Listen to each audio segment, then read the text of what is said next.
Do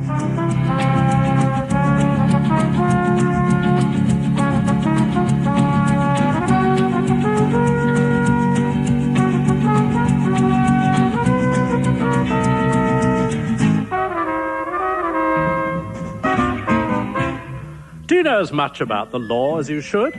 A good way to find out is by joining us for The Law Game. It's an entertainment in which 3 celebrities are invited to take on the role of judge and pronounce their verdict on fictitious law cases. And joining them on the bench, as usual, is your chairman, Shaw Taylor.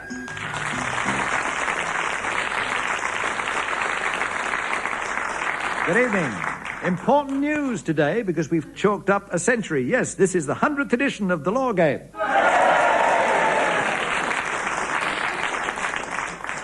For anyone who may have missed the other 99, I will briefly recap on the way the game is played. We have on hand the Radio Drama Company, as always, splendidly sagacious and sartorially slick. They will act out the cases for us until I silence them with this sound.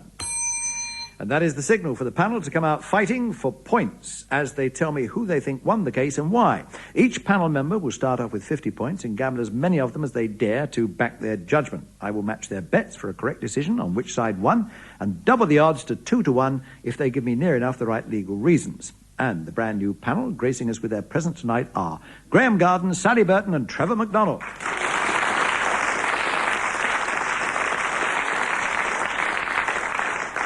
Graeme Garden, an ex-goodie. Were you ever a baddie? Have you ever had a brush with the law at all, Graeme? Well, the last time I had a brush with the law, I was actually filming for a television programme, and I was dressed as a lawyer, and we were filming outside the Old Bailey, and I was wearing sort of barrister's gear. We broke at lunchtime, and I went to the pub with the crew, a film crew from Granada, so they were a pretty scruffy-looking lot, you can imagine. And 2 real barristers came into the pub, and they'd had a few already. I think they'd been celebrating a case. And thought they recognised me and asked what I was doing that afternoon and what case I was on. And I sort of tried to explain to them, and I couldn't get it through to them that I wasn't a real barrister.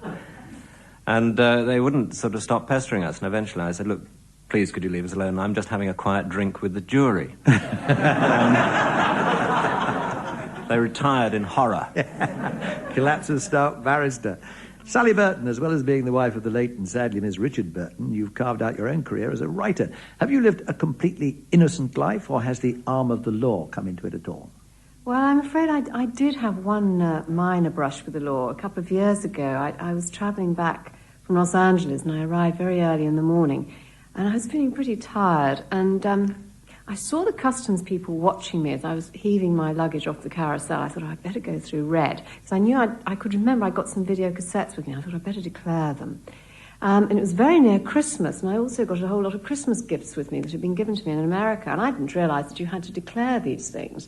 So I declared the cassettes, and then they started to go through my luggage and found the Christmas gifts and said, well, what's in these? I said, well, I don't know. They're my prezzies. No, don't ruin my Christmas. Whereupon they sort of started to sort of peel off all the paper. And I said, well, I'm sure they're just little token gifts, a box of handkerchiefs or something. And out fell this sort of glittering little brooch. And so I was immediately pulled up, and they impounded everything. But it taught me a lesson. I always go through the red channel if I have anything to declare now. Oh, what a happy Christmas for you. Trevor McDonald, one of our leading TV newsreaders. Now, you report on other people's legal problems, but have you ever had any of your own? My dog bit somebody once, and this lady, we were quite prepared to settle because we admitted that the dog had done this foul deed, and we were prepared to take a very stern line with the dog, but the lady would have none of it and insisted on going to all taking the case to the courts.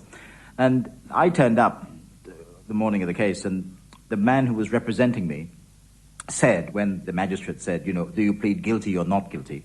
I was quite prepared to plead guilty, and the man said to me, no, you don't do that. He said, you plead not guilty. So I was in the curious position of sort of pleading not guilty to something which my dog actually did. And I think, in fact, the poor lady, who could have got a settlement from us, got nothing at all, because there is something in law which talks about a dog being entitled to its first bite or something. Yes. And apparently mine was. But one bite only. Doesn't apply to human beings. Must tell you now. Right, we've met our panel. Let's have our first encounter with the Radio Drama Company as they lead us straight into tonight's first case. It came about because a lady had bought a country house with all its contents after its previous owner had gone to live in Africa. She proudly showed all her visitors the trophy room, but got a shock when one of them turned out to be a fervent member of an organisation bent on the preservation of wildlife. I'm sorry to say I cannot share your enthusiasm, Mrs. Chater. These heads around the walls may be trophies to you, but to me they are what's left of animals that have just as much right to live in peace as you or I. Oh, of course you're right, Colonel. We're all God's creatures. But we also mustn't forget that these lions, tigers, leopards and cheetahs probably killed other animals themselves. For food, in order to survive. That's the law of nature, I'm afraid. I eat meat myself, so I can't complain, but what I do object to most strongly is killing for sport. I don't care who does it, royalty or anybody. It's disgustingly immoral. Well, perhaps they were shot in self-defense, attacking the hunter that shot them. Then he had no business stalking them in their native habitat in the first place. Wild animals should be left alone, not captured to sell to zoos or shot for their skins or ivory or worst of all, as trophies on walls like these. It makes my blood boil. Did you know, Mr. Carstairs, the man whose house this was? No, not really. There's something I never noticed. Oh, you mean the eagle in the glass case? I found that in the attic and brought it down just a couple of weeks ago. Yes. It's a golden eagle. Yes. Or rather, it was. All too rare these days. Do you mind if I take a closer look? Oh, by all means. Lift the glass if you like. It's a genuine bird, all right. I was hoping, like so many imitations one sees, that it might have been fashioned in plastic. No, it was stood on a base with the name of the taxidermist. Oh, not Ben Weatherall. Yes, that's it. You know him. Died about 6 years ago, after his shop burnt down. But I must say he did a good job on this eagle. No sign of a bullet mark anywhere on it. However, that doesn't change the fact that this bird was probably illegally shot. You know, this could land you in all kinds of trouble. But the bird was already dead and stuffed before I got it. And I didn't even know I had it. I found it in my attic. I can't be guilty. That would be for a court to decide, not me. I feel it's my duty as a responsible citizen to report the whole matter to the police.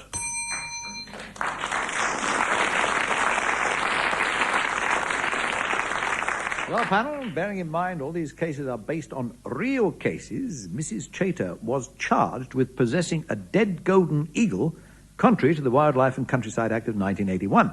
But what did the court decide? Could she have been convicted under the circumstances that you've heard or not? Trevor, what do you think happened to Mrs. Chater? Do you think she was convicted? I think Mrs. Chater would have been very unlucky to be convicted, but yet I think that she might have been. The law should take a very stern view of people who keep these animals. And if it says you can't shoot them, and you shouldn't, the Wildlife Act or whatever it is, 1981, right. Did you say? That's right. If that is what it says, then I think that Mrs. Chater should not be harbouring these animals in her house. I think Mrs. Chater got done. She didn't shoot the eagle. You realise that, of course. I realise she didn't shoot the eagle, but possessing the eagle is probably as bad as having shot it. He's a tough one, this McDonald, isn't he? Right. Poor Mrs. Chater. Let me turn to you, Sally Burton. What do you think? I tend to agree with Trevor. I think that she was in possession of the eagle and was displaying it with some pride, along with all the other animals. I think that she bought the house with its contents, and if she found that if she bought the house and found it abhorrent, then she should have got in touch with the Wildlife Association or something. But she clearly was quite enjoying them, so I think she was guilty. Yeah, she should have realised it was a protected species. Graeme Garden, how do you feel about this? Well, it seems to me perhaps that the point is she didn't inherit this golden eagle, she bought it. She bought the house and the contents, and there may be a law governing the buying and selling of stuffed wildlife. And on that point, I would say she probably did get done. Oh, all three of you go for it. Oh, right. Now, all three say that Mrs. Chater was found guilty. What points shall we award? Trevor, you've got 50 to start with. How many will you bet? Well, considering the glee with which she was showing this stuff around, I'm prepared to be very profligate with my points, and 10 points. 10 points. You've quite gone off, Mrs. Chatham. You, Sally Burton, you feel the same? Well, I'll go for 12. 12 points. There's a bit of skullduggery going on here. What about you, Graeme Garden? You've got 50 points to bet. Yes. Well, I'll put a tenner on. Yeah. You will? I'll put a tenner on there. Right. All very careful over there. They'll say Mrs. Chater was found guilty. Mrs. Chater was found guilty. In cases under the Wildlife and Countryside Act of 1981, it is assumed the bird or animal was intentionally killed, and it's up to the defendant to prove otherwise on the balance of probabilities. For instance, if she'd been able to show that it was accidentally run over, or struck by lightning, or come into contact with a live electric cable, that would have been sufficient defence. But poor Mrs. Chater didn't know any of those things, so therefore she was found guilty. You all get your points. Sally Burton, you very cleverly bet an extra 2, so it puts you in the lead with 62 points. Well done.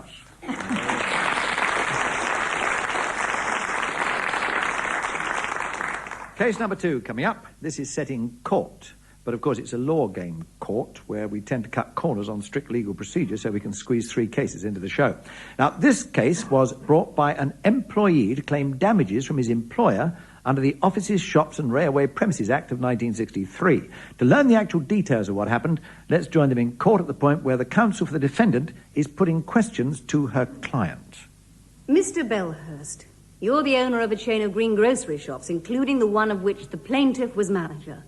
Was he, in your opinion, a good manager? First class. Most conscientious staff member I had. And experience? I worked in that shop for 4 years. The last 2 as manager.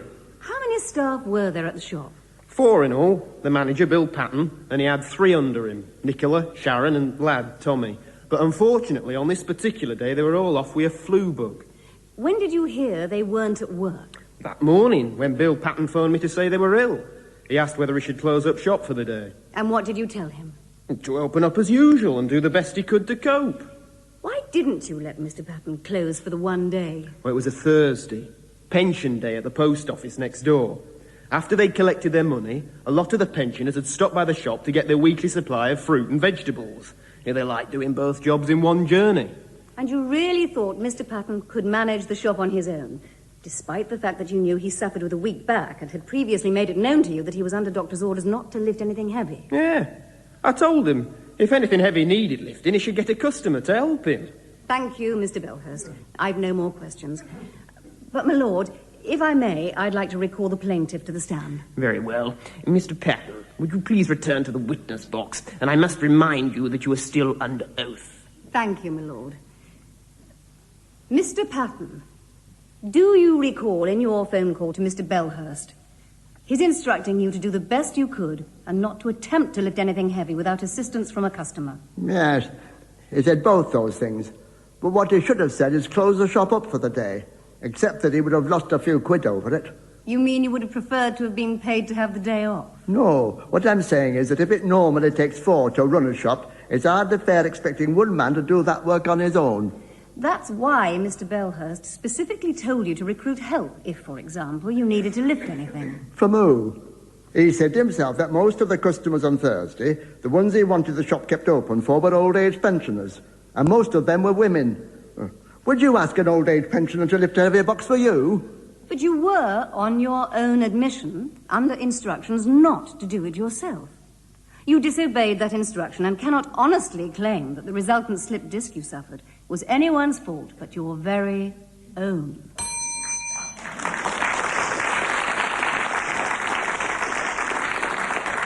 What a picture it conjures up, doesn't it? A shop full of old-age pensioners staggering around with great boxes of goodies.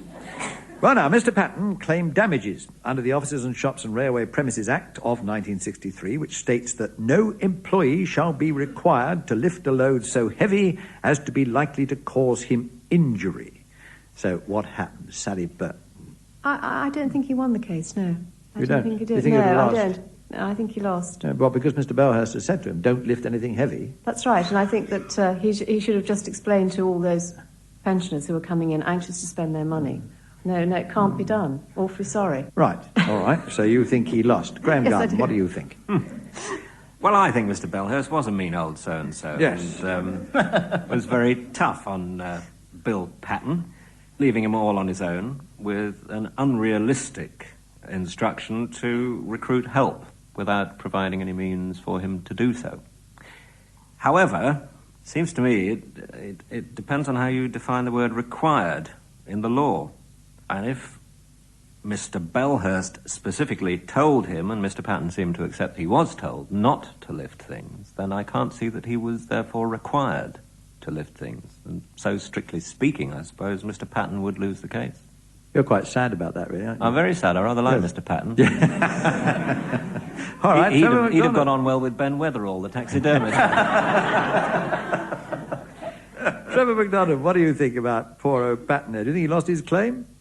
I think Mr. Patton should have won his claim. I hope he did. Because I don't think it's enough to say that the man who is working in the shop, Mr. Patton, should make his own judgment. If he's placed in the situation where it is conceivable that he might have to do something without the help necessary, then I think that responsibility devolves on the shopkeeper, the shop owner. Right, Trevor, you say that Mr. Patton won. Graeme Garden and Sally Burton together say that he lost. So let's go first of all to Sally. 62 points. You are in the lead, Sally, so you can bet as many as you like. All right, I'll bet 15. Will you now? Cool. Yeah. Really going for it. serious. Yes. Graeme Garden, you have 60 points to bet with. What will you bet that you are right that he lost? Then, I'm 17 behind Sally, so if she's right and I'm right, I'll better bet 16 points in that case, hadn't I? Are you? All right, 16 you're going to bet. Trevor McDonald, you're the odd man out. You have 60 points to bet. So it doesn't really matter, really, does it? I mean, Well, you could go one way or the other, Go one as way or they the other. say, yes. 15 points. 15, that's what I like to hear, a bold man. Well, you say that Mr. Patton won his case. Trevor, I've got bad news for you. He lost his claim for damages. The court held he could Unfair, not unfair. be It's always what I awarded thought damages. about the law. You what? I always had suspicions about the law, you see. Yes, you... Not fair. Back to your dog again. Mr. Patton lost his claim for damages. The court held he could not be awarded damages since he had not been, the word that Graeme used, required to lift the box, in the sense of being left with no adequate alternative. He could have left the boxes where they were until someone suitable was available to help him. So, Graeme, I'm going to double up your points because you latched onto the being required to lift. What does require mean in law? Which means that you go up to 92 points, double your 16 up. Sally Burton, you are second with 77. Trevor, you have dropped to 45, but all is not lost. Right, third and final case tonight coming up. It involves a van driver who operated a laundry service, or rather acted as a middleman for a laundry. Now, one morning on his routine drive, he was stopped by a motorcycle policeman.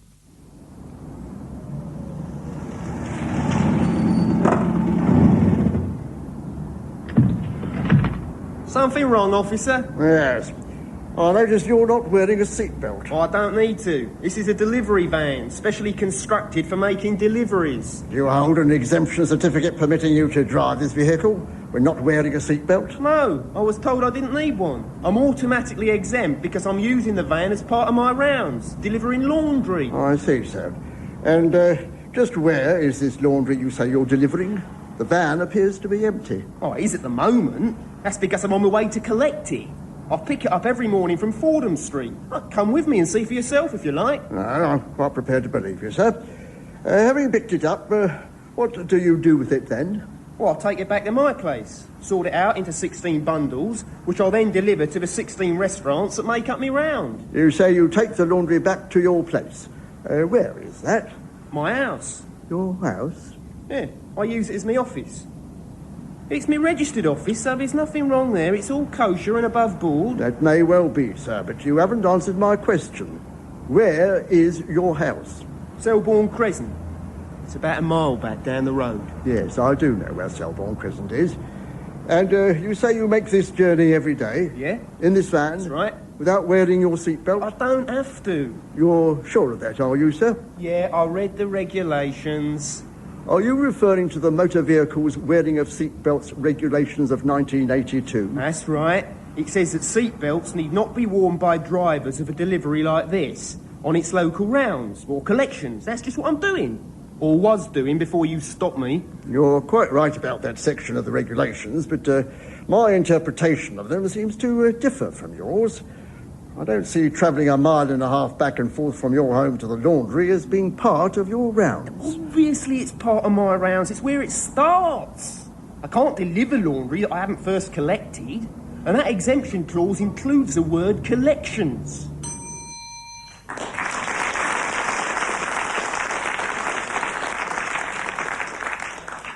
It's a small step from John Warner to Jack Warner, isn't it? Now, that van driver's argument only made the policeman dig his heels in much farther. He wasn't going to be swayed by anything the man said. The man was charged with contravening those motor vehicles wearing of seatbelts regulations of 1982. But was he convicted? Graeme Garden. Oh, now then, let's get this straight. He was going to pick up the laundry and then take it back to his house, which was where he had his office, and That's then right. from there take it to deliver it to the customers. Yep. Right. It's down to these one-word definitions again. I think it depends what collected or collection means.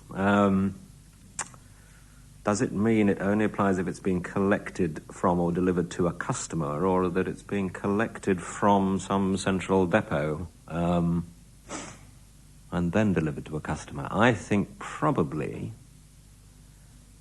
if he had been going straight from the laundry to the customers, he could have done without his seatbelt. But because he took the laundry somewhere in between, namely home, his office, that was neither a collection nor a delivery in the eyes of the law, and he would therefore be done. He thinks it all out, doesn't he? That Yarden, he really does. Right, you think he was done. Let me turn to you, Trevor McDonald. Do you think they made the charge stick? Yes, I think he was probably done. And very much the same. You worry about my points, aren't you? Is it the case that he was, at the time when he was stopped, he had no laundry with him, is that right? Yeah. And was he going towards his house or away from his house?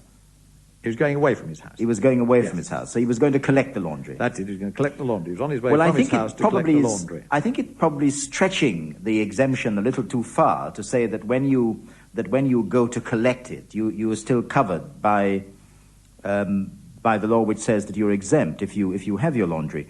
Because, I mean, he could probably then argue that since this is the van which he normally uses for this, if he's going out in the evening to a restaurant because he delivers laundry along the same road and collects it and so on, I mean, he could probably take this to quite a sort of illogical conclusion.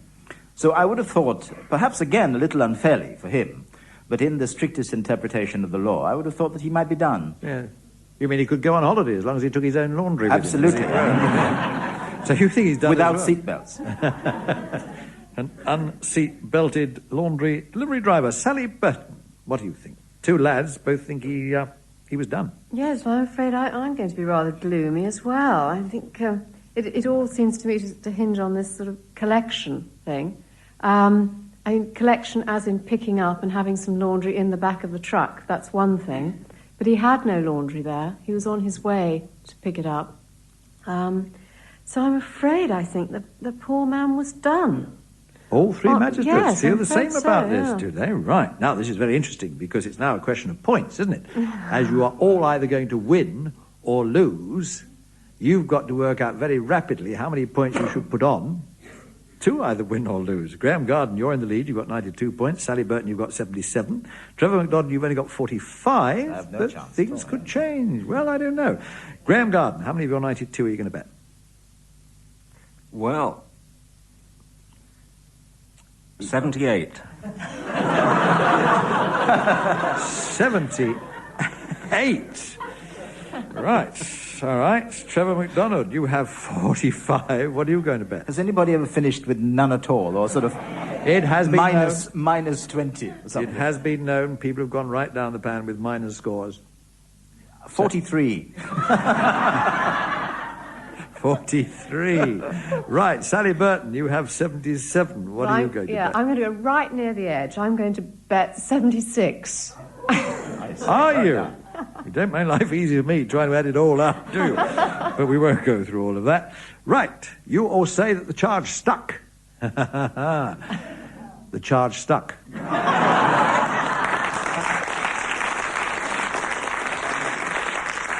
The driver was found guilty. The whole thing hinged on that word rounds. That's the important word. Clearly he was on his rounds when delivering to the 16 restaurants. And the law acknowledges it to be impractical to keep fastening and unfastening one's seatbelt in those circumstances. But the judge said that the daily uninterrupted 1.5-mile drive to and from the laundry did not constitute a round in itself. So the driver on that journey was not exempt from the compulsory wearing of the seatbelt. How much he was fined, I don't know. That's not in the story. Let's look at the marks instead. Let us say that Trevor McDonald, you have 88. You did very well then, didn't you? Sally Burton, I've decided you have 153. And Graeme Garden, you have 170. You are this week's winner. Well done.